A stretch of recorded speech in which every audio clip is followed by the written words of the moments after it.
कि सरकार से न उगलते बन रहा है न निगलते। हिंडनबर्ग रिसर्च नाम की एक अमेरिकी फर्म ने साफ साफ आरोप लगाया है कि अडानी की कंपनियां दरअसल फर्जीवाड़े की फैक्ट्री हैं। उसने जालसाजी करके अपने आप को इतना बड़ा दिखाया कि दुनिया दंग रह गई, लेकिन यह हकीकत नहीं है। उसने लाखों निवेशकों की आंखों में धूल झोंका है। जब यह रिपोर्ट आई तो अडानी के आसमान में जगमगाते हुए शेयर जमीन पर गिरने लगे। सेठ को यकीन था कि जिसके दोस्त साक्षात नरेंद्र दामोदर दास मोदी हो, उसका कोई क्या ही बिगाड़ लेगा भारत में।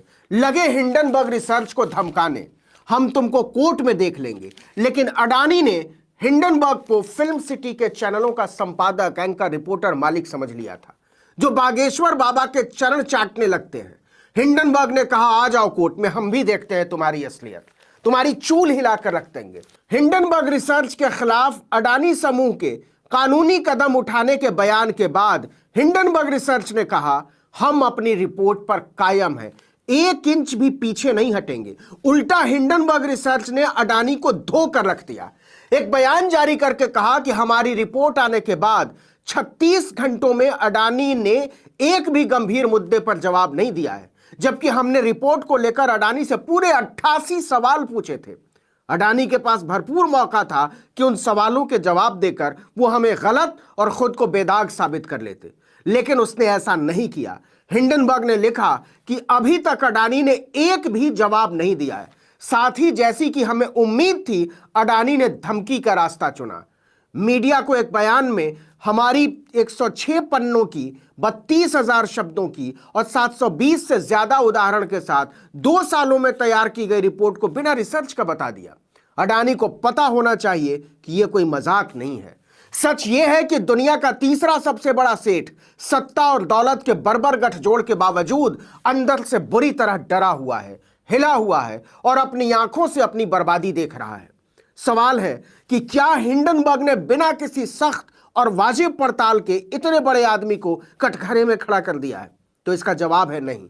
उसने पूरे 2 साल खपाए हैं अडानी की कुंडली खंगालने में, उसकी सारी बैलेंस शीट खंगाली है, उसकी असली आमदनी के ब्यौरों को घुस कर देखा है रिपोर्टों में, और तब आरोप लगाया है कि 218 अरब अमेरिकी डॉलर वाला अडानी ग्रुप स्टॉक हेरफेर और अकाउंटिंग धोखाधड़ी योजना में शामिल है। हिंडनबर्ग ने आरोप लगाया है कि गौतम अडानी ने घपलेबाजी करके लगभग 120 अरब अमेरिकी डॉलर की कमाई की है, जो पिछले 3 सालों में 100 अरब अमेरिकी डॉलर से अधिक हो गया है। मतलब इस दौरान 819% की औसत बढ़ोतरी हुई अडानी की दौलत में। मतलब अडानी भारत की अर्थव्यवस्था, भारत की आर्थिक सेहत और भारत की साख के लिए बहुत बड़ा धब्बा और बोझ बन चुका है। देखिए कि अडानी डूबा तो कैसे देश डूब जाएगा। अकेले एलआईसी ने अडानी की कंपनियों में 70,000 करोड़ रुपए लगाए हैं। और एलआईसी में किसका पैसा लगा है? हमारा, आपका, देश के गरीब और साधारण लोगों का। एलआईसी सरकारी कंपनी है, मतलब एलआईसी से अडानी ग्रुप में अरबों रुपए आंख मूंद कर लगवाए गए, बिना इसकी जांच किए कि वो खातों में हेरफेर और फर्जीवाड़ों के आरोपों में घिरा हुआ है, कर्जे में डूबा हुआ है, वो बेहिसाब कर्जे में है। इसके बावजूद एलआईसी को अडानी पर कुर्बान कर दिया गया। इसका मतलब यह हुआ कि अडानी सेठ डूबा तो एलआईसी भी तबाह।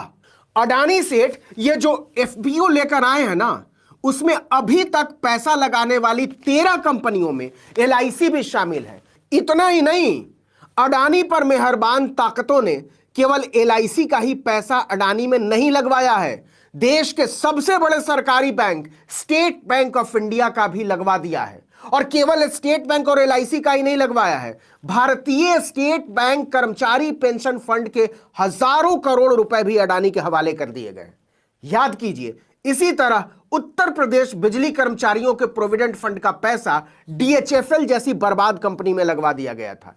डीएचएफएल डूब गया और कर्मचारी बर्बाद हो गए। इसलिए खेल को समझिए। अडानी के नाम पर कैसे देश के उन संस्थानों को बर्बाद कर देने का जोखिम लिया जा रहा है जिन्हें बनाने में उनके चार्टर प्लेन में घूमने वाले नरेंद्र मोदी का एक भी पैसे का हाथ नहीं है। अब यह बात सरेआम हो चुकी है कि अडानी सेठ के कर्जे का घड़ा भर चुका है। वो नियमों के मुताबिक और कर्जा नहीं ले सकते, इसलिए वो बाजार से उगाही करने उतरे हैं। और बाजार से ज्यादा उगाही तब होगी जब उनकी कंपनी की वैल्यूएशन बाजार में ज्यादा से ज्यादा होगी। सब कुछ ठीक ठाक ही चल रहा था, लेकिन ऐन मौके पर हिंडनबर्ग ने अडानी सेठ के गुब्बारे में पिन चुभो दिया। यह पूरा खेल इतने शातिराना तरीके से खेला जा रहा था कि किसी को कानो कान खबर नहीं हुई।